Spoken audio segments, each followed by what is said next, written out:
Hi everyone, what a nice day! I am your teacher for today. I am teacher Angela. Today we will discuss about the elements of poetry, which is the imagery and its type. Imagery in poetry is one of the most fundamental tools a poet uses to connect with readers, evoke emotions, and paint vivid pictures through words. We will discuss the concept of imagery, its various types, and its importance in poetry, exploring how it helps to deepen meaning and heighten the emotional resonance of a poem. Are you excited to learn something new today? If it's so, then that's great. But before that, let me read our learning objectives. At the end of the lesson, 85% of the students are expected to A. Identify the various types of imagery based on the given examples. B. Differentiate the types of imagery by analyzing sample literary texts. C. Create original sentences or short paragraphs using at least 3 types of imagery. D. Recognize the importance of imagery in enriching the reader's experience and understanding of a literary work. Are we all positive that we can achieve these objectives? Oh right, that's great. What is imagery? At its core, imagery refers to the use of descriptive language that appeals to the sense of sight, sound, smell, taste, and touch. It's not limited to visual descriptions. Rather, it involves any language that activates sensory experience in the reader. When a poet uses imagery effectively, they allow readers to see a scene, hear a sound, or even feel an emotion in a visceral way. It transforms abstract ideas into something tangible and relatable.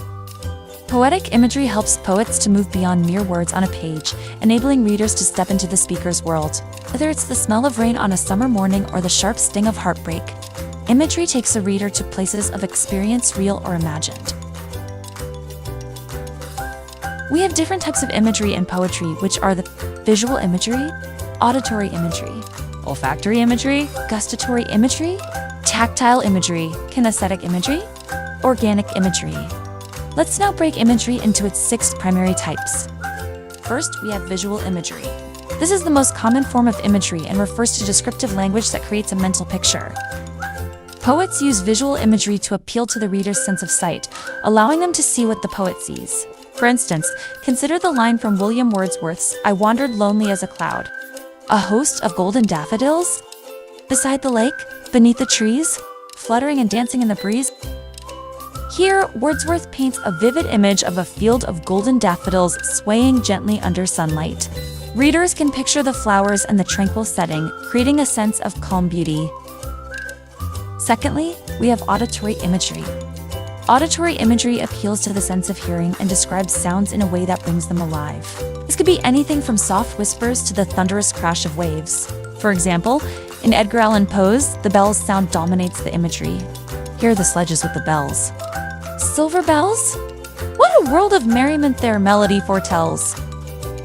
The repetition and choice of words like merriment and melody create a rhythmic, musical quality that mimics the actual ringing of bells in the reader's mind.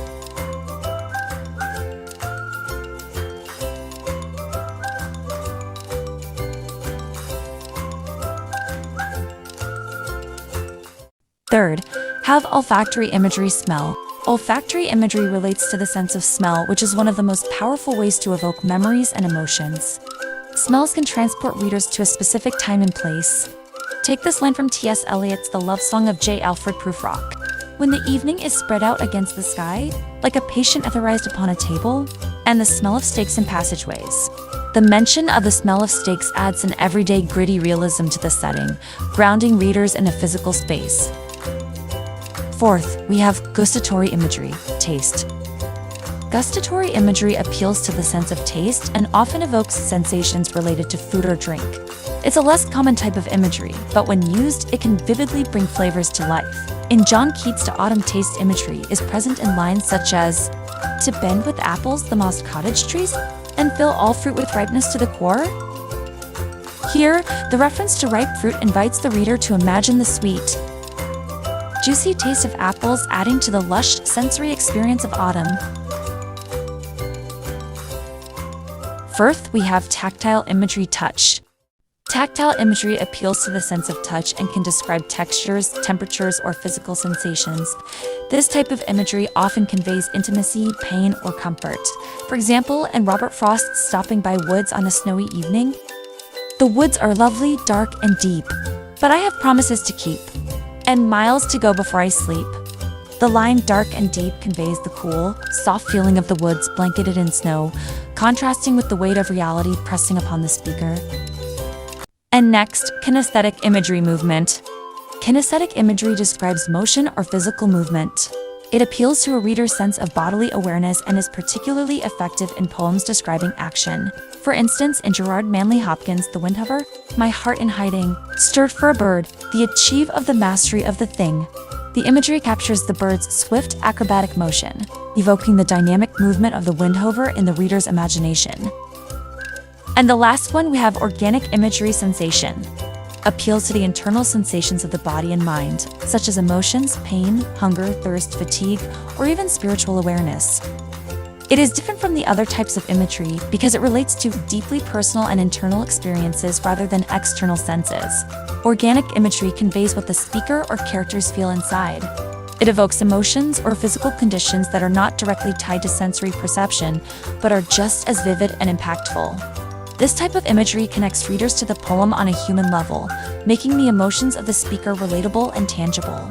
For example, John Keats' Ode to a Nightingale, my heart aches and a drowsy numbness pains, my sense as though of hemlock I had drunk.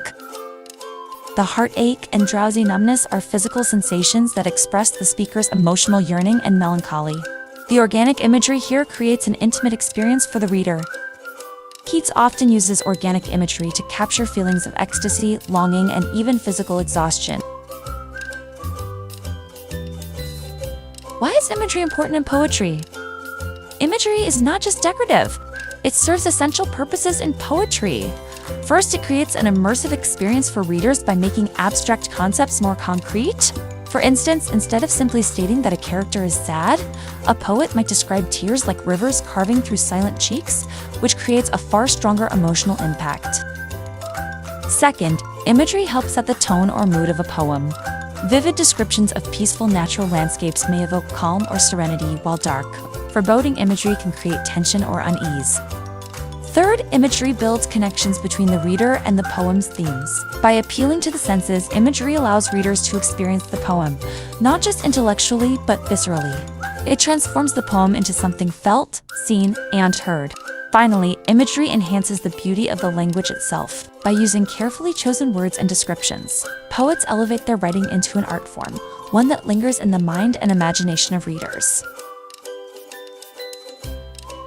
So how to identify and use imagery in writing?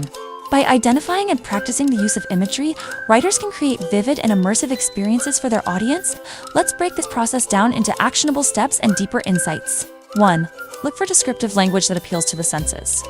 Imagery begins with descriptive language, words and phrases that engage any of the 5 senses: sight, sound, smell, taste, and touch, as well as internal sensations like emotions, organic imagery, or movement, kinesthetic imagery.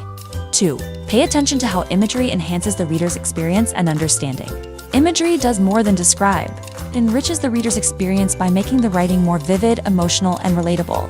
The power of imagery lies in its ability to set the tone and mood, clarify abstract ideas, create stronger emotional impact. 3. Practice incorporating different types of imagery into your own writing. To master the use of imagery, writers must practice crafting descriptions that appeal to the senses. Incorporating a variety of imagery can make your writing richer and more engaging. Engage all the senses. Use figurative language. Connect imagery to emotion. Practice writing exercises. For putting it all together, through practice, you'll be able to incorporate powerful imagery into your writing, drawing readers into your world and leaving them with a lasting impression. To conclude, in poetry, imagery is not just a literary device. It is the bridge between the reader and the poet's vision. Through visual, auditory, olfactory, gustatory, tactile, and kinesthetic imagery, poets create experiences that feel tangible and alive. Whether it is the sound of bells, the sweetness of ripe fruit, or the chill of a winter evening, imagery allows us to see, feel, and understand poetry in profoundly personal ways. The next time you read a poem, pay attention to the images the poet creates. Ask yourself, what senses are being activated? How does this imagery contribute to the tone, theme, or emotional impact of the piece? By engaging with imagery in this way, you'll gain a deeper appreciation for the beauty and power of poetic language. Did you learn something great today? Oh, right, that's good to hear. To test your learnings, let's have an activity. For activity 1, we have matching type. For directions, match the examples of imagery to the correct type: visual, auditory, olfactory. tactile, gustatory, organic, or kinesthetic imagery?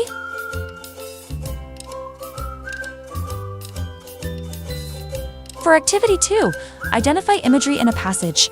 Here's the directions. Read the following passage carefully. Highlight and label the different types of imagery you find visual: auditory, olfactory, tactile, gustatory, organic, or kinesthetic. Task labeled at least 3 types of imagery in the passage.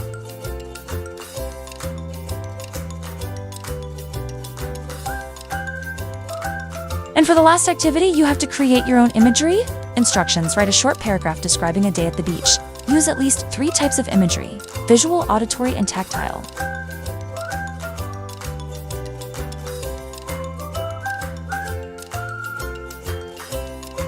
That is all for today, learners. I hope you learned something great. Thank you, and I am Nicole Angela Pedizio. Until next time.